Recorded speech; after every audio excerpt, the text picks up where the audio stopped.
Okay, so I'm just going to talk a little bit about how Durango came about our farm-to-school bid process. And I understand that everybody's in different stages of farm-to-school, and for us recently, what we saw was a greater interest from our farmers, so we chose to, we're not a co-op, but we collaborated with, so there's 5 districts involved, and we're all small, and as I mentioned earlier, we deal with small farms, small districts. Durango serves 2,400 meals, the next biggest district serves about 1,200, so combined we're still not an enormous amount of meals that are being served. But what we wanted to do was combine our efforts so that we could show our local producers what the true potential for the entire area could be. And we have 2 counties that are collaborating now, so there were a lot of efforts that were going on in La Plata County, where Durango is, and in Montezuma County, where there were several other districts. And so all of our efforts, the education efforts and this bid process effort and all the education we're doing for our farmers is trying to get both of those county farmers working, not necessarily together, but some of them are grouping to try to meet the need, and just to get them to understand the true potential of how much food they could actually grow if they chose to grow for institutions. So the way that we came about making our decisions about farm to school started from just a passion of increasing the amount of healthy food that we were serving to our kids. And now we're seeing that we're able to serve local meals to all of our students based on the interest that our farmers have shown. So when we do menu planning, it is a little bit more difficult with the produce from farmers. It just requires a little more flexibility. So as Jeremy and Rick spoke about earlier, they're not our only choice. So that was one of the big education pieces for our farmers. They were afraid to get involved because they felt like they had to meet the entire need of the school district, which we all know is not true.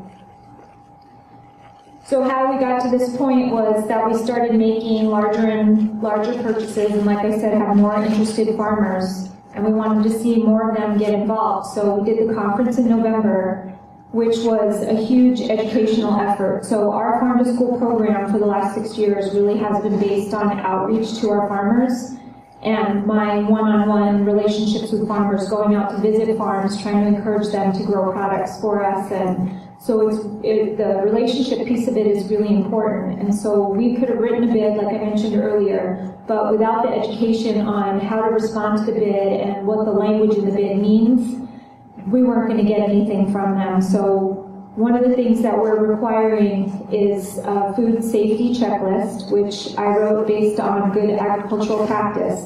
So at that conference, we did extensive work on that checklist with the farmers and actually gave them the opportunity to read through all of that language and see if it was something that made sense to them, if it was something they could answer, how they would answer that, what farm food safety needs to look like for them. And then we also did extensive work at that workshop about creating a food safety plan.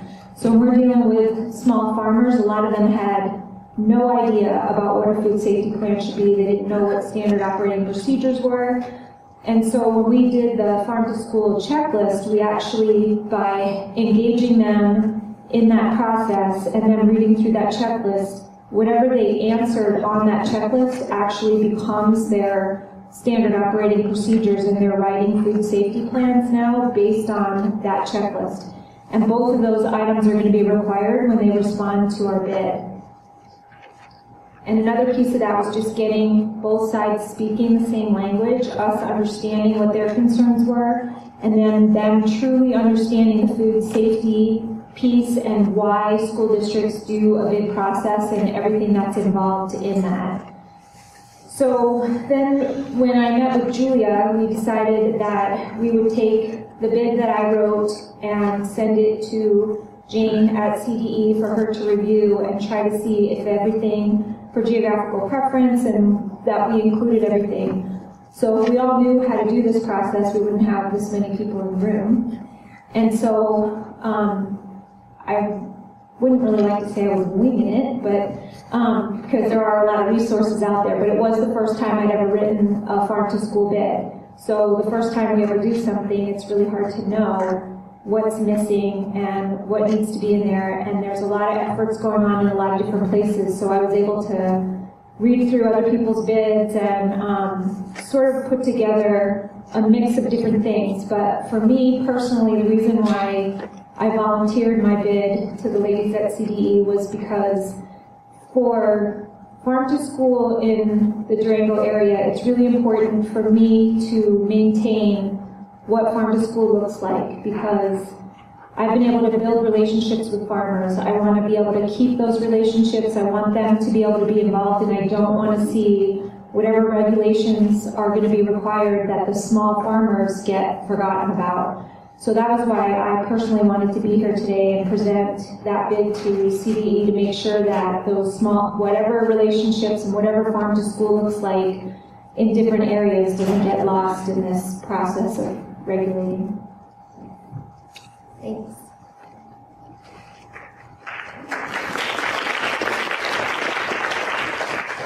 Thanks, Krista. And before I get started, I just wanted to make a statement. Don't think that we have the staff to look at every bid out there. We don't want you to get the wrong idea. But what we believe is that if we have an opportunity to look at Krista's bid, we can, make a generic bid that at least have the important components required by USDA. Okay, so purchasing and using geographic preference in school nutrition programs. I'd like to welcome you to the afternoon session. My name is Jane Brand, and I am the Director of School Nutrition, as Julia stated. I'm a former food service director, and I came to the Department of Education just about 2 years ago.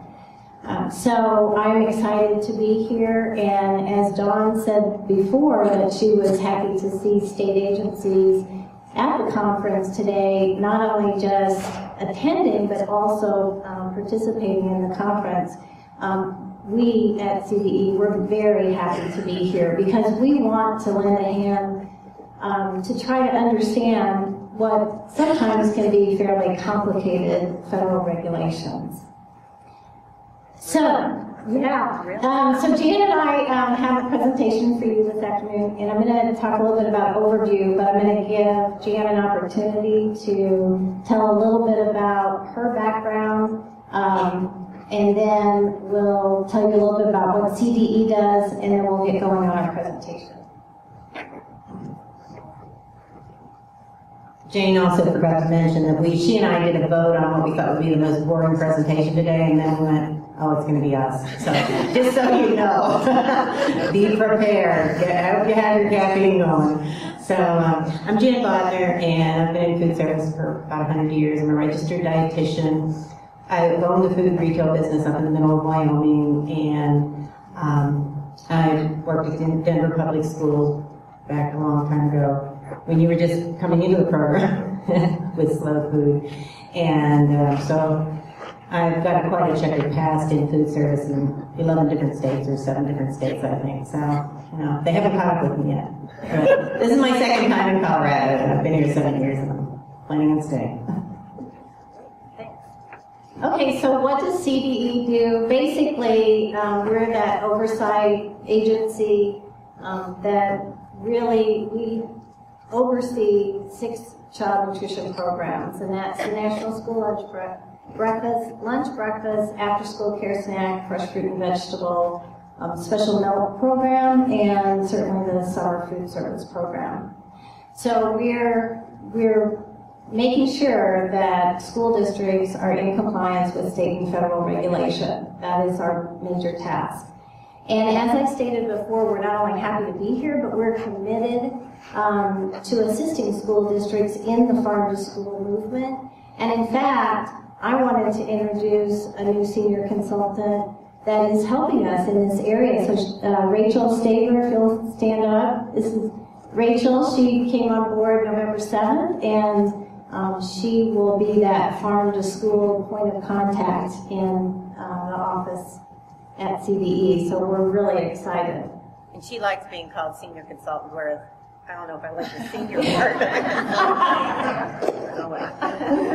Okay, so to get started, I'm just going to warn you that you are going to hear the words fair and open competition so many times throughout this next hour, you'll probably leave this workshop repeating those words in your mind. So I'm just going to warn you. And that fair and open competition really means that all suppliers are on a level playing field. So that's what we're talking about when we say fair and open competition. The other important point that I wanted to make is, and the food service directors hear this often, and so I know I repeat myself, but the important thing to say is our child nutrition programs are federally funded. When you accept federal funds, there's always strings attached, and those strings are regulations. And there's not a gray area. It's usually very black and white, and it's just the regulations that we have to follow. So what we're going to tell you today, we're going to talk about those regulations, those procurement rules. We're going to talk about which ones you follow, federal, state, local. We're going to talk about all Colorado school district nutrition programs must follow specific methods of procurement. And the reason we emphasize all is because there are 178 school districts in the state of Colorado. However, there's 3 districts that do not participate in the child nutrition programs, and that's Aspen, Hinsdale, and Silverton. So we just wanted to make that point. And then geographic preference. We want to really talk about and get into the details of geographic preference. Okay, so the regulations that we're going to be talking about, the first one, 7 CFR 3016, very specific public procurement rules. And I'm a little embarrassed to share with you this afternoon, but when Jan talked about, we should receive the award for probably the most boring topic to talk about, but very important. Last night, I was telling Jan on the way up here that last night I said to myself, I'm just going to read 3016 one more time. I really just want to take that additional look at that reg, and I fell asleep. Didn't quite get through the whole document. That's just an example of what I was going to say. Okay, so 3016 we're going to be talking about, and again the public procurement rules, along with 210, which is our National School Lunch Program. There's procurement rules within that regulation. 220, which deals with breakfast, again, procurement rules within that regulation. And we think it's important to have a few definitions on the table. School Food Authority, you'll hear that a lot. And what we're talking about is basically a district food service department. So we're not talking about an individual school within a district. We're talking about the district governing body, school district responsible for administration of one or more schools. Okay? So you'll hear us say SFA a lot. And then procurement is any SFA purchasing. And we do use procurement and purchasing interchangeably. So, next slide. Okay. Specifically, 3016 procurement standards. Basically, you will use a district and the state agency will use their own procurement procedures which reflect applicable state and local laws and regulations if they conform with federal. Meaning that if they are less restrictive, you would use federal. You have to use the most restrictive regulation. Generally what we see is that and you'll see this throughout, that federal is, the threshold is 100,000, in the state of Colorado, 150,000. So most likely, the restrictive threshold that you will use is your local school district. And we've seen that anywhere from maybe $500, depending on the size of the district, all the way up to $25,000, and it just varies. Could be even more than that, depending on the size of your district. Or how generous they are. Or how generous they are, that's true.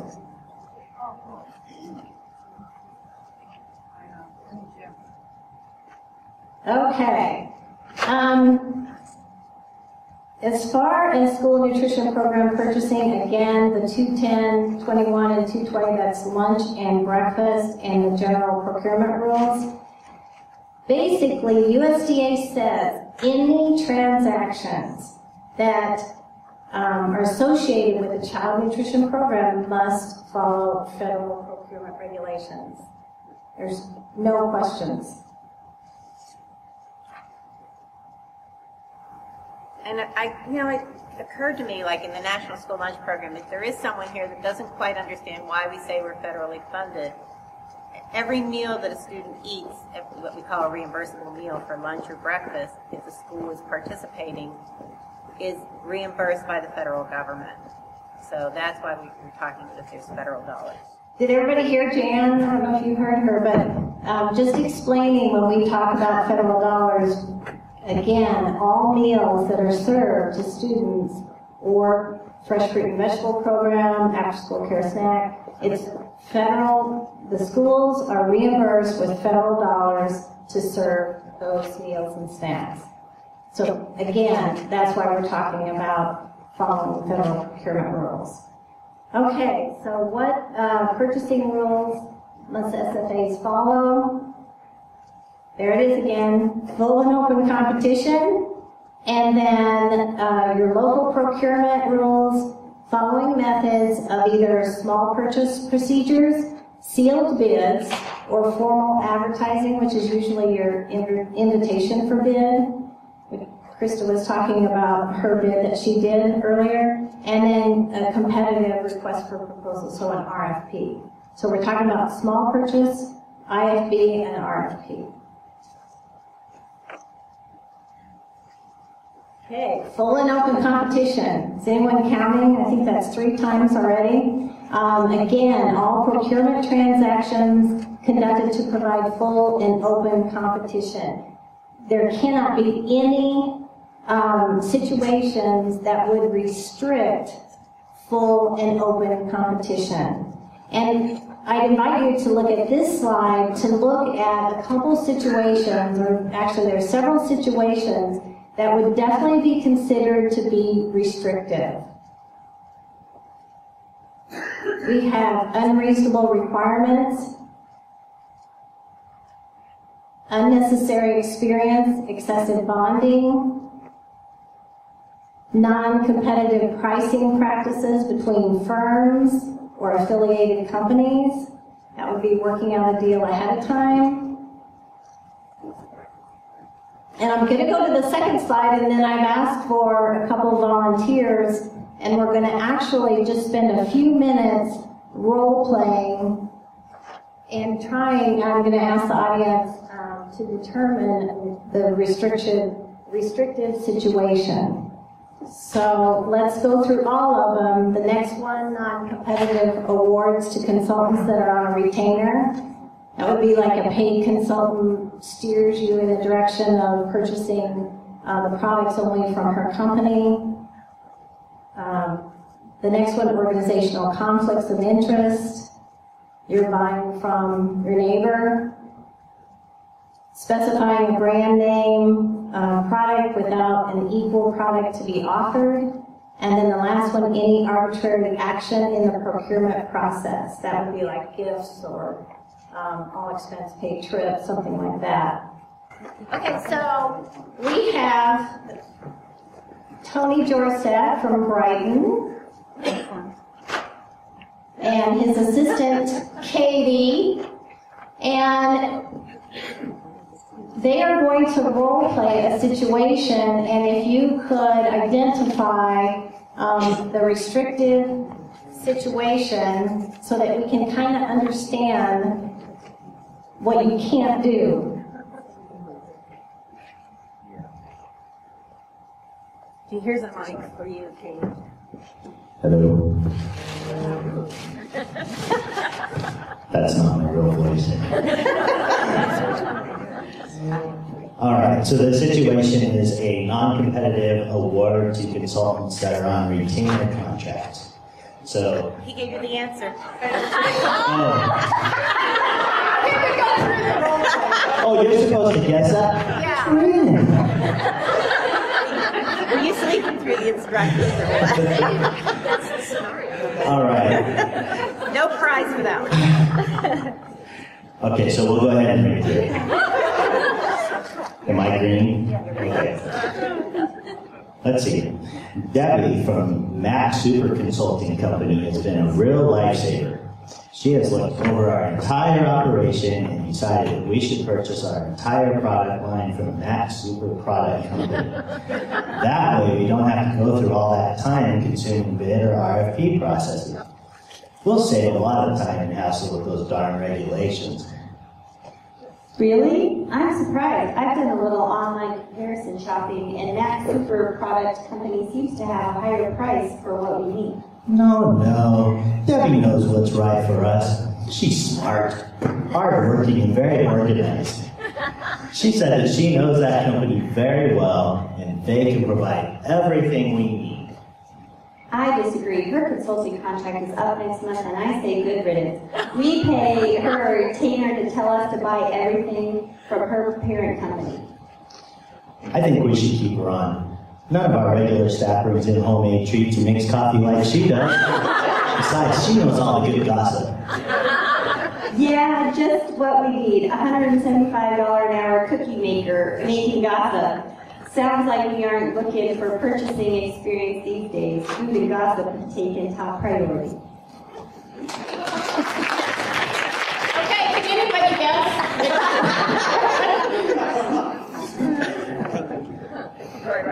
Which one would that be as far as restrictive situation? I think Tony told us. Non-competitive pricing practices between firms, so working out that deal ahead of time. No, that was the paid retainer. Oh, the paid retainer. Oh, sorry. I think you said 3. Okay. Oh, I might have. I did. Okay. Sorry about that. Okay, our next group is going to role play another scenario, and this time, don't tell them we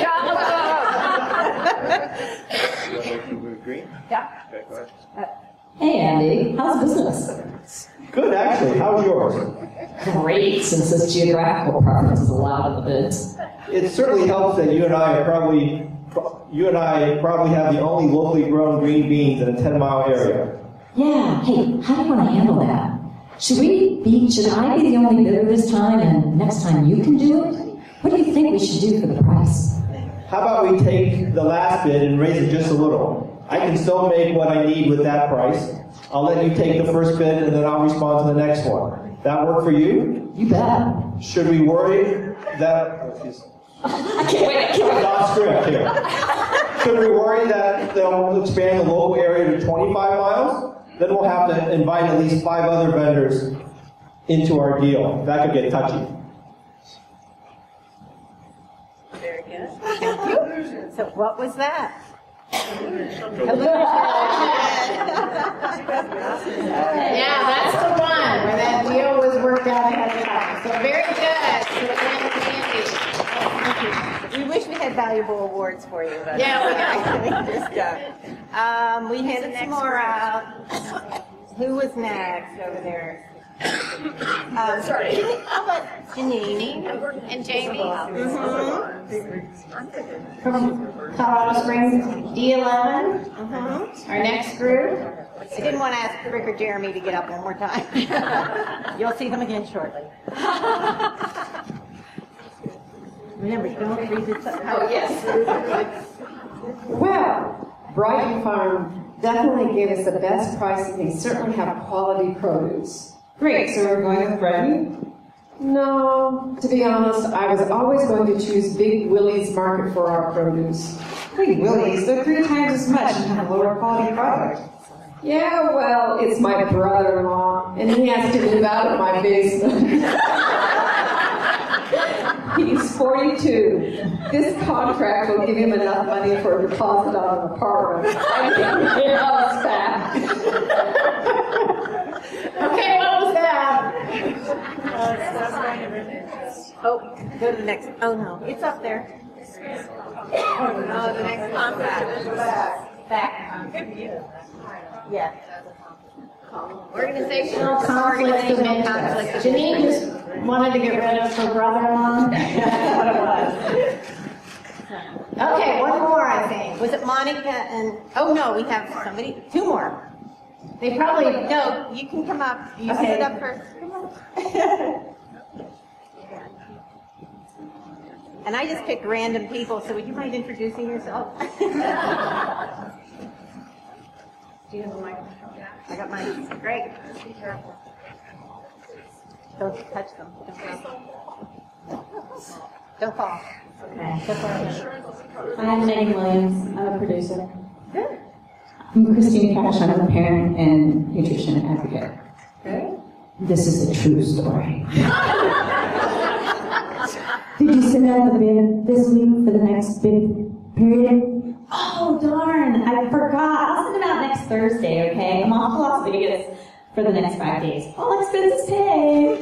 Seriously? How did you manage that? Did you win a raffle? Well, last year, XYZ Company said that I could earn travel points for every dollar I spent with them for food and supplies. Well, I ordered as much as I could with XYZ, and I earned enough points for me to go for 5 days in Las Vegas, airfare included. I thought all of our purchases had to be through free open competition. Aren't you supposed to get the best deal for our program? Of course, I got the best deal for me. Didn't I? Okay, does anyone know which situation that will be? An arbitrary action in the procurement process, and I have to let Jan actually share when it was introduced as a true story. It really is a true story. It actually, my boss and myself, the director and I was assistant. Yeah, use the microphone.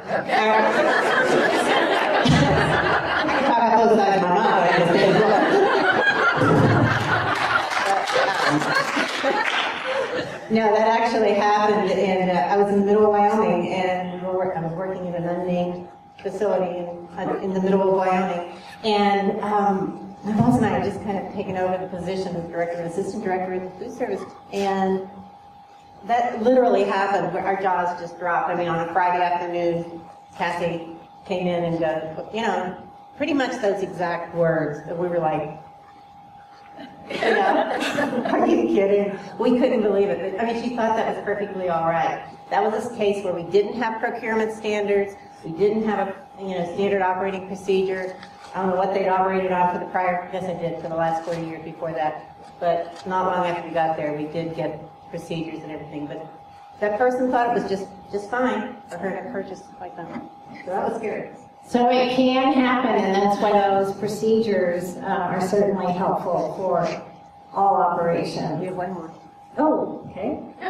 Joelle and Monica. I didn't pick on this side of the room at all, did I? Oh, I'm so sorry. I have to make some up really quick. You can pass Laura, you would have volunteered, I'm sure. Do you want to start?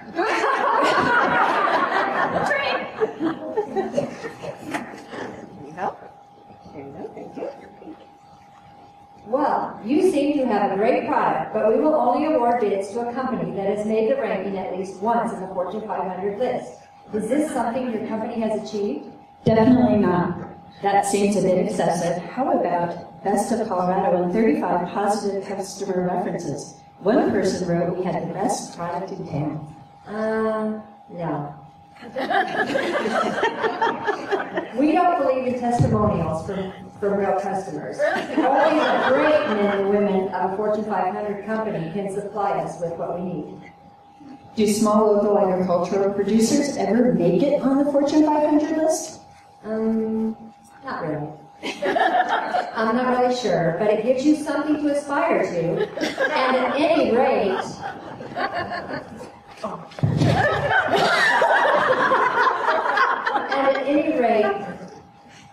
just sell. Drastically expand, and then come talk to me. Of course, I could make a special consideration just this once. Any chance you're friends with Oprah? Thank you, everyone. And we have to thank one of our other senior consultants, who's a lot less senior than me, for making these all up. They were so cute. Right. So which one was that? Unreasonable business. Right. Unreasonable requirements on firms to qualify to do business. That was very unreasonable to be on a Fortune 500 list, that's for sure. And thank you all. Yes, thank you very much. Okay, so now we understand. How subjective is reasonable, though? Because you guys gave a really excessive Fortune 500. That feels like that's where the most gray area is. Yeah. Is what's reasonable because of record-keeping requirements and liability insurance and stuff. Do you guys have any guidance? The best guidance is if you're restricting any supplier from bidding, yes. Any qualified. Reasonably qualified. Yeah. So that's important, that you're not, restricting a lot of suppliers that could provide that product. So you kind of have to, ask yourself that question too. I know it's somewhat difficult as far as determining specifically, but it's a good guidance to use.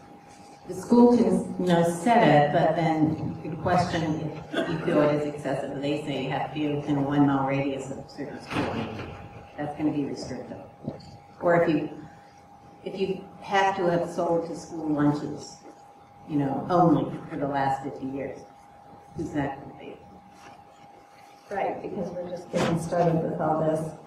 Great. Okay, full and open competition, 4th time. You're hearing a theme here. Repeat after me. Full and open competition. Very good. So we want to make sure that you understand that the rule has been to basically prohibit the use of the statutory or administrative in-state or local geographical preference. But as we all know, and it's been said earlier, that as a result of the 2008 Farm Bill, that you now are allowed, encouraged to use that geographic preference rule, which again, Jan, in her talk, she'll go into a little bit more detail in regards to that. So it's important that you know, and it's available to us, that USDA does allow for the geographic preference for unprocessed, locally grown agricultural products.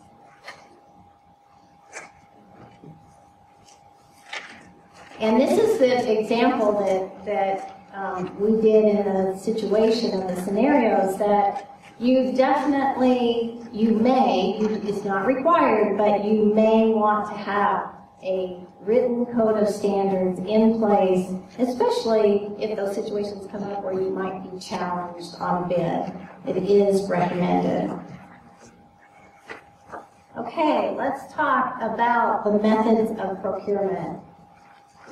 Again, as I stated at the very beginning, we're going to go through each method. The first one, small purchase. Second, IFB. And third, request for proposal, or RFP.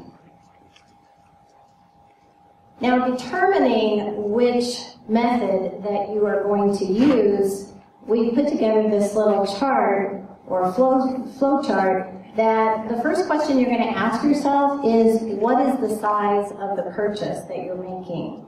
Because it's the most restrictive threshold, whether that's federal, state, or local. Again, most of the time it's that local threshold that is going to be the determining factor. But if it's over the district small purchase threshold, then you're going to take the upper route and you're going to be putting a formal bid together. If the size of your purchase is under that small purchase threshold, then you can use that more informal small purchase process. Small purchase procedures can be simple and informal, costing less than, again, whatever that purchase threshold is. And if you do not know your small purchase threshold, that would be one thing that you would want to find out right away, but I'm sure most of you already have that set in mind. As I stated before, federal is $100,000, Colorado $150,000, so that gives you that upper limits of the state and federal threshold. Besides, we'll ask you during the review. Hi, Jane. Talking about you with Ready Foods. When you talk about thresholds like that, is that for a certain duration? Is it for the school year, or is it per purchase? Per purchase. Right. So it could be a month's worth of product, or a week's worth of product? Or it could be a year. Okay. I mean, it could be, depending on how the district, if the district purchases annually or twice a year, it could be, it depends on the product too. Okay, thank you. And the bid period.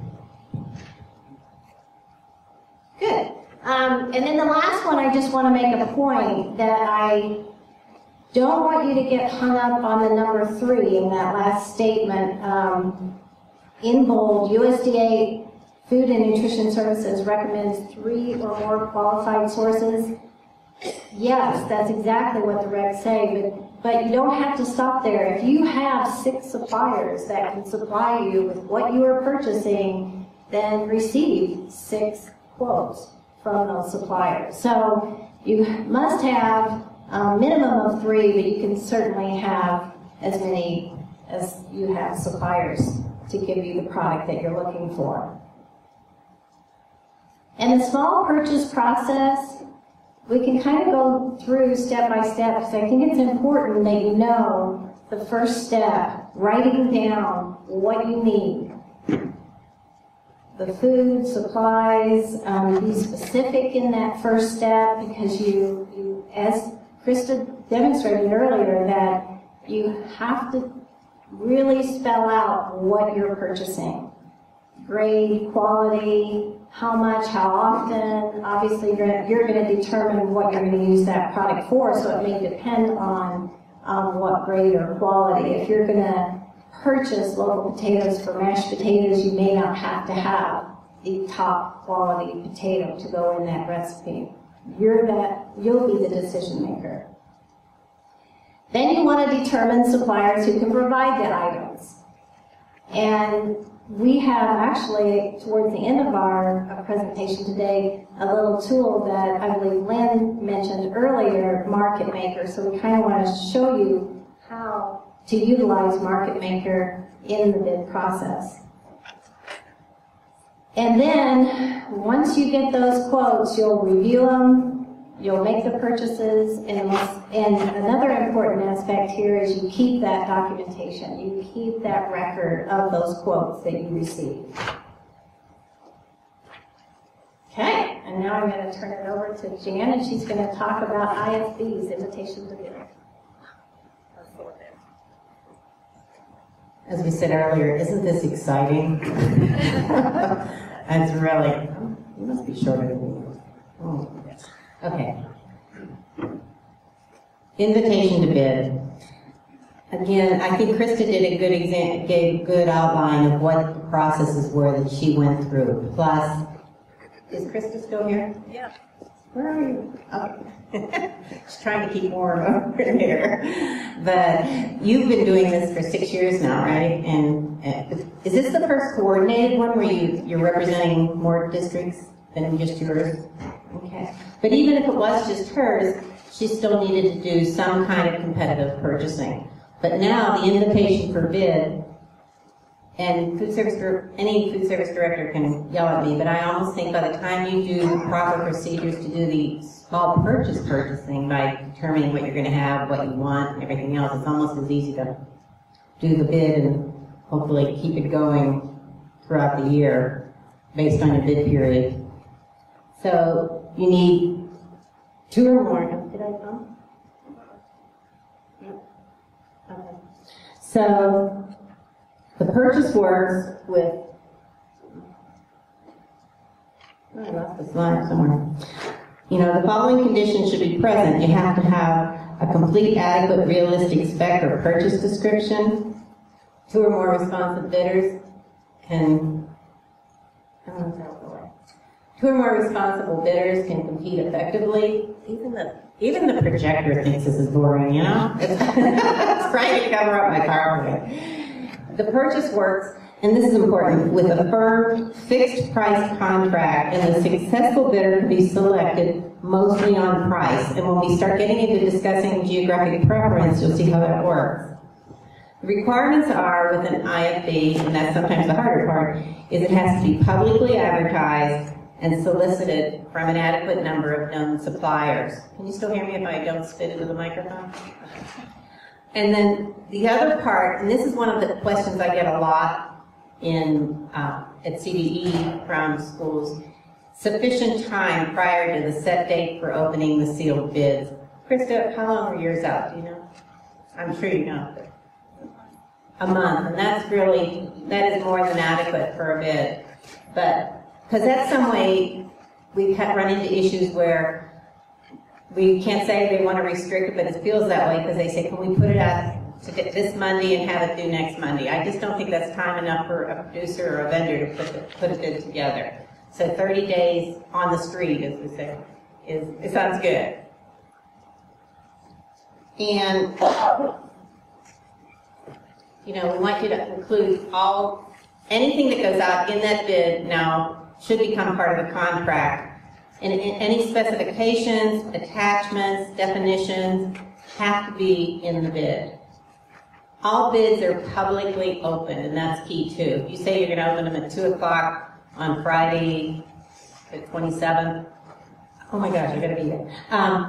Then that's when you open them, and you open them in public. You don't read them out. You just open them and announce who they're from. A firm fixed price written contract should be awarded then to the lowest responsible bidder. And again, this next step gets into the geographic preference, which we'll talk about later. That's where discounts, transportation costs, anything else that's going to be used in determining the lowest bid has to be in the bid document. So everybody, again, is playing with free and open competition. Everybody's on the same page. And, you know, if you don't like any of the bids you got back, you can reject them with, good reason. But that just usually means you have to put out another bid. Okay. RFPs. They're generally used when you need a little bit more than just the price. You need services. You're going to have more evaluation factors. How many of you use, of the food service directors here, how many of you use RFPs for any of your food purchasing? Any? Okay. What would you, Rick, how about yours?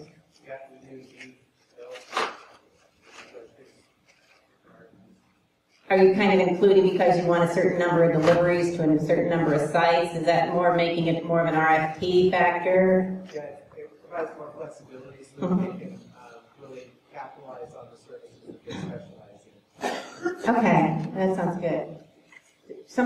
Joella, somebody over there have a hand up that you use RFP? RFP, as our co-op does an RFP. Okay. And that is because... Yes, our co-op does an RFP. And is that for because of the not the geographic preference, but because you're going to have deliveries all over perhaps the state? Correct. Okay. Because we have people in the Springs in our co-op all the way up to the Thornton, and Littleton and more spread out. Okay, so that makes a lot of sense too. Again, do you see the difference between a bid and an RFP? Then they're actually it's a request for proposal. They're saying, not only do we want food, but we also need to have this food price be available to all of our schools in the program, with delivery. And also, we have some of our school districts that are in our co-op have a warehouse. Some do not. So it even goes even further. Some of them have to have site-to-site deliveries, or some of them have one-time drop. So we have to do an RFP to meet all of our needs. Okay, so then that's probably the biggest difference, because when they put out that RFP, they probably have evaluation factors of, they're going to evaluate based on, can you deliver to all our sites? Can you deliver as we need? Can you deliver on such a certain frequency? So that's more than just saying, give me your bottom line price. So that's probably the biggest difference. And again, they're identified with their relative importance. If site delivery is really important, she'll give that more points. If trying to think of some other factors. But the awards are made to responsible firms whose proposal is most advantageous to the SFA with price and other factors considered. And do you include like CN labeling in your RFP, Joella? Just quit chatting, Joella. Sorry. Tell me one more time. Sorry. No, that's okay. Do you include like CN labels, child nutrition labels in your RFP, the capacity for the distributor to carry those products, or is that just part of the bid kind of? Yes, we do. And you know what? Pat might be able to answer. She was on. I've only been with this district for like 3 years, but Pat was in on the Rick Silver RFP is getting ready to come up this year. So ask Pat. Pat, raise your hand. So were those some of the factors, just their ability to carry foods that are perhaps labeled for the CN child nutrition program? We have nutrition requirements, not just the CN label. Okay, great. So you can see the differences I hope you can see the difference between the IFB, the invitation for just a bid based on strictly price, and an RFP. So the formal bid process, you have to use it if the amount is greater than the small purchase limit. And again, you need to know that. And if you don't, you need to know it anyways, because we ask for that when we come out to do your reviews, if you're a school. So a request for proposal or an IFB, invitation for bid. So again, the written document includes a description, a frequency, amounts, again, public advertisement, follow ethical procedures. But then you purchase, the purchase award is based on the type of the purchase process. The IFB, price. RFP could be several factors. Now, what you're really here to hear, but Julia said we had to talk about the regs, so we talked about the regs so far. Now we'll talk more specifically about applying all those regs to geographic preference. You know, when we're talking about the regs, I still feel like it's that everything I ever needed to know I learned in kindergarten. I mean, it's really just common sense. You want to make it free and open competition. If I'm a producer, I don't want to feel like I was shut out for any reason if I can provide the product. So, okay, USDA and the federal regulations. And you can Google these anytime you need it when I sleep. You can look up 7 CFR 210.21. And school food authorities may apply a geographic preference. Oh, keep forgetting. See that I don't usually have a book to go with. Yeah. So school food authorities may apply a geographic preference when procuring unprocessed, locally grown, or locally raised agricultural products. Big rule is what we've been saying: proposals have to be solicited from an adequate number of qualified sources and have a method for conducting technical evaluations of the proposals received and for selecting awardees. Geographic preference. I actually learned something when I was entering into the slide here, because I always knew on process, but then I found the definitions in the regulations. Geographic preference for the purpose of applying optional geographic procurement preference and blah, blah, blah. Means unprocessed, locally grown, or locally raised agricultural products. Means only those agricultural products that retain their inherent character. When I first saw the regulation, I was thinking it had to be whole potatoes, whole fruits, and then I found out, okay, you can chop them up. But actually, the list is kind of extensive. Geographic processes that are allowed because the following processes are allowed because they don't change the inherent character. You can cool it, refrigerate it, freeze it. And I love this term, size adjustment by peeling, slicing, dicing, cutting, chopping, shucking, or grinding. Okay. Washing. Packaging. You can put the eggs in the carton. I'm picturing this chicken coming up to Rick's door going, okay, how many do you want today? You know, a little brave. But he doesn't have to do that. He can have them packaged in a carton and sent to his schools. What's that? Addition of ascorbic, now this didn't even surprise me, addition of ascorbic acid or preservatives prevent oxidation of produce. I mean, it's so practical, that's why it almost surprised me it was in the regs. I didn't say that. Again, these are also allowed, which really, this kind of even surprised me more. The following processes do not change the inherent character. So these are also allowed. Drying and dehydration. Somehow that just surprised me. So, vacuum packing, bagging. Example, placing produce in the bag. So again, you're allowed to have your produce in a bag. Combining types of produce in a single package. Now that sounds a little silly, but means you can have a mixed vegetable that's in a bag. Oh, okay. Pasteurization of milk. That surprised me because that is heating or cooking, but I'm really glad to hear that. And actually when I lived for 6 years in Wisconsin, that's all. But that was farm to school 10 years ago, and that was Madison School District. That was of course, it's a dairy state, but that was the product they were able to get locally was milk. So pasteurization of milk is allowed, thank goodness. Forming ground products into patties without any additives or fillers. Butchering and livestock and poultry, and again, cleaning the fish. Thank you. I love this picture because I could just picture if you weren't allowed to have your beef butchered, opening, looking through your peephole in the back of your kitchen door, and there you go, I'm here, I just love that picture. Call me sick, So, geographic preference. Now these are not allowed. If you can't tell what my lovely pictures are, it's a cooked egg with hash browns. It's fruit cocktail, and I think it's canned corn. Heating and canning are not allowed because it says the USDA, and this is in the regulation, the inherent character of the product is not retained because the heating process involved in canning changed the agricultural product into a product of a different kind of character. So, but there is a lot of other ways, and I was really glad to see. I was surprised, maybe nobody else was, but I was. So what is local?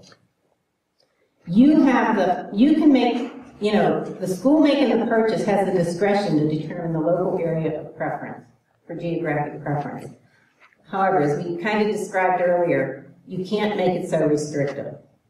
If there's one farm and they're your best friends in a 1 mile radius, that's obviously too restrictive if there's 5 farms within the 10-mile radius.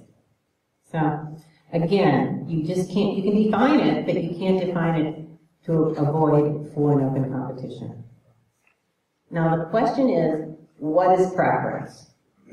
And you have a handout. I'll get it. You will get a handout. And they were on the resource table too. Yeah. So you may already have them. You can always tell when people are starting to fall asleep when I'll pass that off. Okay, I'll run around the room.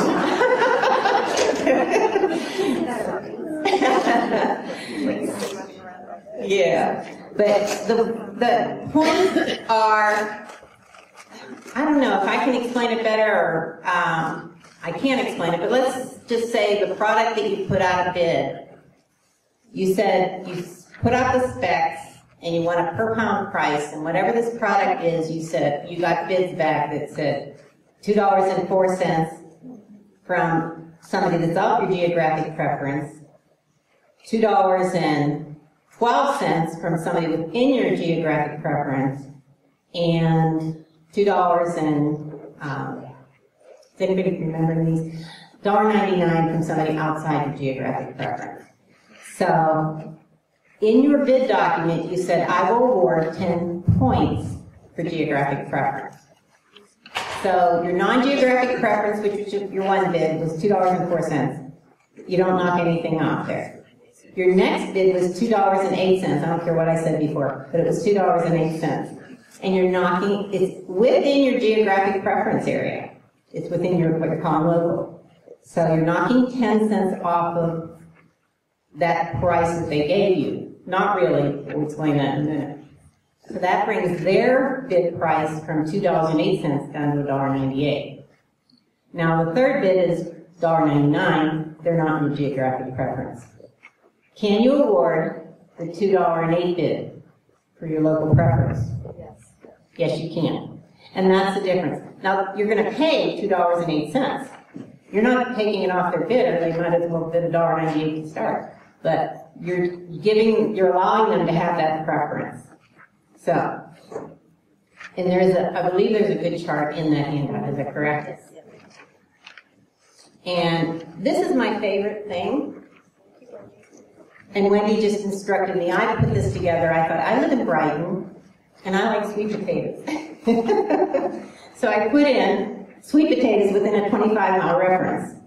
Tony, I don't work for the Brighton School District, and Tony's very grateful for that. But I put in sweet potatoes, and it came up with 6 lists, which looks great, and it is a wonderful tool. However, I found out from, that would be the beginning of the conversation, is that right, Wendy? Then I would call perhaps these and find out they're really probably not large enough producers, because sweet potatoes really aren't grown in Colorado. Darn. Like my favorite thing. But that's okay. I just really, that market maker tool is so easy to use. I always wish, where were all these wonderful things when I was a food service director? The individual profiles for each of those would go into more detail about their methods of sale and if they are interested in farm to school and those kinds of things. Wonderful. So that's great. So that would be so it's a really valuable way to start with some of yours. Yes. And a shout out to Live Well and the Farm to School group. A shout out to Live Well and Farm to School. They had us host a webinar. We didn't have a lot of people on it, but they're smart enough to capture them and post them up on their website. So if you want to learn how to use this specifically as a school district, we did do a small training this month, and they were smart enough to capture it, so you can go learn how to use it. And I was going to mention that, but you mentioned it so much better. No, that's great, because there was that webinar. But I just did it without using the webinar, which shows how easy it really is. So it's a great tool. And I remembered why it wasn't around, because computers weren't invented when I was around. That's probably it. Although I did take a computer programming class in 1972, I want to know. I'm probably the only person. So we went on a Produce Safety University week-long class last May, and they took us to a produce yard in Delaware, I believe, because the class was out there. And so at 4 a.m. I'm taking this picture, but I still thought it was a great picture. So now, any more questions? Either they're all asleep or you did a super job. I loved it earlier when Susan Matika said there's no question too primitive. So I was just curious. So I'm thinking about in the San Luis Valley where we have really small schools, and I can remember having a conversation about milk and how much they were paying per carton, and our food service director saying, well, we only have one truck that will deliver, so that's what we do. And that's it. So I'm wondering if our food service could even enter into a competitive bid process if we only have one truck that will actually come to Saguache. Or they probably do bid, but milk has always been a difficult area to get a lot of bids back. I think probably every food service director here can agree to that. How many of them have received ever more than one bid recently? Yay, Joelle. We just went out for RFP on our milk in our district, and we did get a response from 2 of them, but it was the first time. I guess it's just the way milk is delivered or something. And you know what, Jen, if I could just say, when I was with the state, I actually worked with Trinidad on the same issue that you're talking about, and they did put out an RFP, but they only got the one response. So they put out the competitive bid, but it's just they didn't get the response back. So they were stuck with just the one distributor. And that just seems to be an issue with milk, because I saw that in the other states I lived in too. even in the dairy state. Is there an option in that kind of scenario to actually apply the sole source? Well, you have to put out the bid. You're probably going to get one response. If you're not applying anything, you're accepting the only responsive bid. But you're definitely complying with regulations, and that's the important piece. So my question wasn't about milk, because I think it's for everything, it's like that. And is that illegal? I mean, are we legal? Because if you only get one bid, that's what you get, and so then that's how you can... Again, look beyond, make sure you're not making your bid so restrictive. So you really do want to go, well, why did I only get one bid on ground beef? Sometimes it's how you bid too. And when we were in the middle of nowhere, Wyoming. I mean, I love Wyoming, but we were surrounded by 180 miles of Wyoming. And we totally switched to after the person that got their Las Vegas trip left, we switched to a bottom line bid. And for us, that was really important. And I think we got more responses when we did that. And maybe if a small district is doing line items, anybody feel free to jump in. Line item meaning, okay, I sent out my bid, I'm going to buy my canned peaches from you, I'll buy my beef from you, and I'll buy my canned pears from you. A lot of vendors aren't going to want to even respond, because they're not going to drive to Swatch for a case of peaches. Okay, and does this all happen electronically, this bidding process? Is it on the CD website, or? No, it's more than likely the school. I probably also, if it's a small district, they probably have someone that can. Yes, Julia, I'll get behind the mic.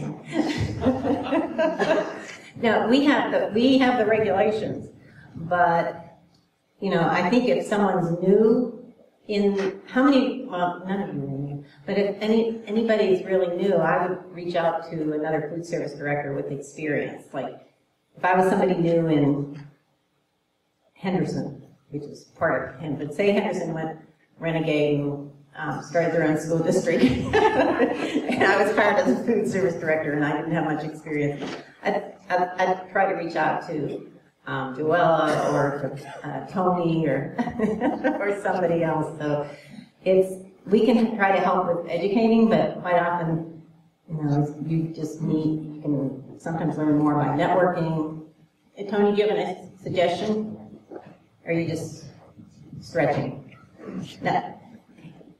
Any food service director want to? Well, I think the answer to your question is from a school district standpoint, you have to make the effort to get that bid. And, so you send it out to the companies that you think are going to reply, or the vendors that you think are going to reply, and it's up to them, to send, an answer back to either your RFP or your bid process. And sometimes I would say, in the rural areas of Colorado, sometimes it is down to one, vendor that's going to reply.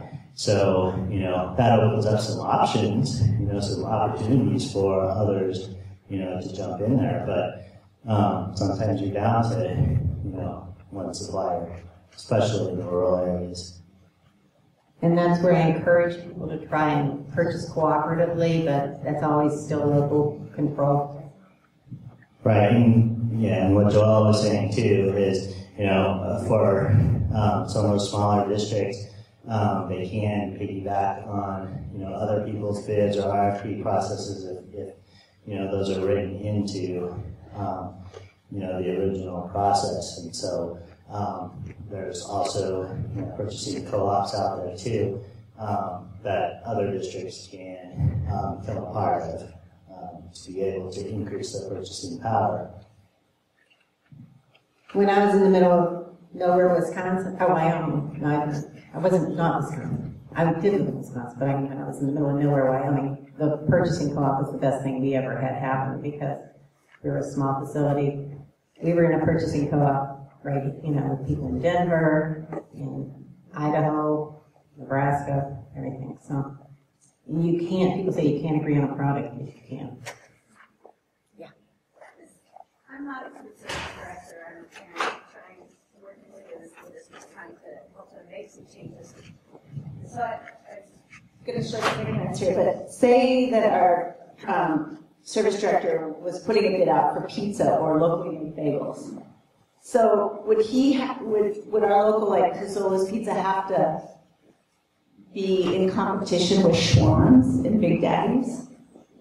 So there's nothing that would help it by him being a local producer of pizza. I've got 2 minutes to answer him. That wouldn't apply to geographic preference because it's not an unprocessed item. But again, you could put out an RFP for pizza and do the taste testing and do the pricing, and that's really what you want to work with. So if they, in a local company, I was a local provider.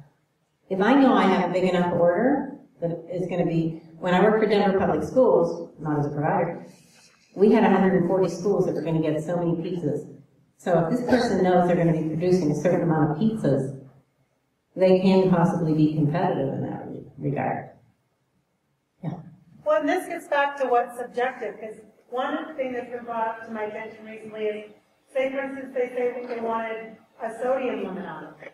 That's something a national provider probably wouldn't retrofit their whole recipe for, but a local provider might be willing to go to it. And I thought I'd heard that some of the new nutritional guidelines actually might give you a rationale to do that, but that's one example just for sodium. But other things like that, we put a characteristic of the food that a local provider might have more flexibility to address. Again, you can't make it so restrictive, but it is subjective. Any other food service directors have a thought on that? I have 30 seconds. Okay. I just had kind of an extension on Sam's question here about why is it limited to unprocessed foods when local schools are part of the local economy and trying to be a part of the community, just like local businesses are trying to involve local schools and kind of build that whole area. Why can't there also be an extended preference to some processed foods?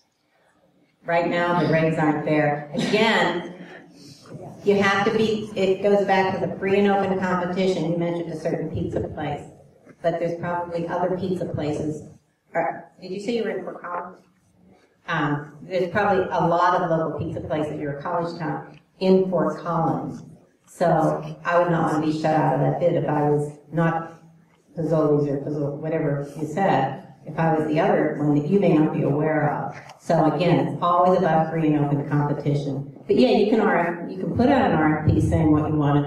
At DPS, we wanted low-fat cheese, low-fat turkey pepperoni and chicken sausage. I mean, that was all the products we were doing. And that went into our RFP, and then we had very formalized taste testing. There was a huge process. Turned out to be blackjack, I think, for many years. And that's local down here. Okay. Can we please give a lovely round of applause to